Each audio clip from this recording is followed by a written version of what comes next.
In this video, I'll show you how to deposit money on KuCoin using the KuCoin mobile app. First, open the KuCoin app and log in. Tap Assets at the bottom, then choose Deposit. You'll see two common ways to add funds: crypto deposit or buy crypto with fiat. If you're depositing crypto from another wallet or exchange, tap Crypto Deposit.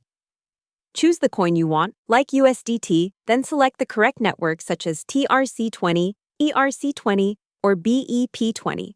KuCoin will display a deposit address and sometimes a memo/tag.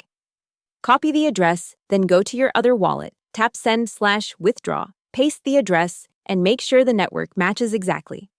If you want to deposit using cash or a bank card, go back and tap Buy Crypto.